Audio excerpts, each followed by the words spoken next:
저도 이제 개인적으로 고민을 하고 있는 그 주제는 하나만 짚는다고 하면 그 바울의 디아스포라성을 얘기를 하고 싶어요. 디아스포라, 그 유대인이라고 하는 바울의 정체성 문제는 역사적인 주제나 정치적인 주제나 신학적인 다양한 주제가 사실 담길 수 있는 화두거든요. 우리나라에 이제 여러 가지 화두 그 이슈들이 있잖아요. 제가 이제 중요하게 여기는 이슈 중에 대표적인 세 개를 얘기하려면 페미니즘, 또 이제 성소수자 문제, 그리고 세 번째가 이제 난민 문제. 우리 시대, 동시대 가장 직면해 있는 주제거든요. 한국이 앞으로 어떤 사회가 될 것인가를 상당히 결정 지을 때 중요한 어떤 그 계기가 되는 주제들이라고 생각하거든요.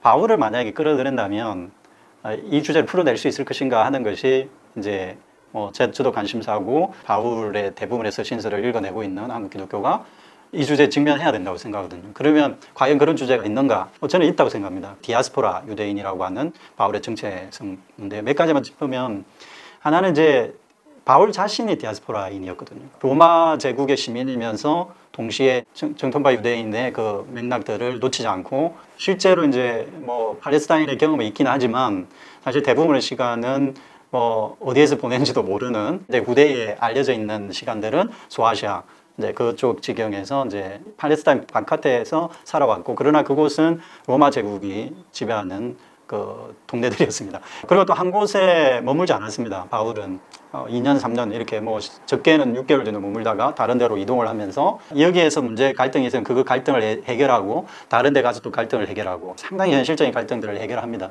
독특한 거는 바울이 현실적인 구체적이고 특수한 문제들을 해결하면서도 동시에 자기가 하나님 나라 시민이라는 인식을 가지고 있다는 거예요. 그러니까 이거는 로마 시민 의식하고 또 다릅니다. 로마 시민만 해도 보편성을 띠잖아요. 그럼 로마 시민 중에서 팔레스타인이냐, 아니면 아프리카냐, 아니면 소아시아냐, 여기에 따라 특수한 맥락들이 있을 텐데, 이제 로마 제국만 해도 그런 맥락들이 있는데, 자기는 이제 우주적 하나님 나라라고, 나라 안에서의 정체성을 가지고 있는 독특한 인물이거든요. 그런 맥락에서 이제 구체적인 문제를 간과하지 않으면서도 이제 이런 하나님 나라 시민의 의식을, 보편적 주제를 계속 놓치지 않고 그 긴장 관계를 유지하면서 갈등을 해소해 나갔다는 거예요. 이게 이제 그 디아스포라 성이 갖고 있는 아주 좀 역동적인 담론이라고 저는 생각하거든요. 한국 기독교가 나그네 신학 이런 얘기를 하면서도 사실 나그네에 대해서 포용적이지 않고, 또 이질적인 존재들에 대해서, 타자적인 것에 대해서 포용적이지 않은 어떤 그런 지점, 상당히 배타적이고 하는 지점 들어 왜 이제 생겼을까?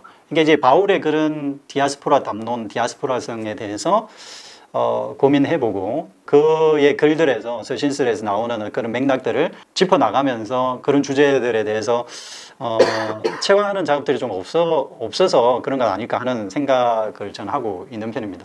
저는 이제 철학자니까 좀 담론 문제를 말씀드렸습니다. 그 한국 교회가 디아스포라 담론을 좀 더 적극적으로 개발을 해보면 어떨까? 현대 동시대적 다양한 이슈들과 좀 접목시켜서 해석을 해보고, 또 실천적 맥락에서 그 담론도 생산을 해보고 한다면 기독교가 지금처럼 욕먹고 그러지는 않을 것 같아요. 그러니까 더 이제 생산적이고 역동적이고 또 능동적인 사회에서의 어떤 역할들도 감당할 수 있을 텐데, 이제 그런 부분들이 좀 안타깝죠. 바울의 어떤 디아스포라성에 관심을 가지지 못하고 바울의 기독교주의 내지 이제 교회주의라고 하는 그쪽에만 이제 관심을 가지고 천착해 왔기 때문에 생기는 현상이 아닐까 하는 이제 그런 문제의식이 저는 좀 있습니다.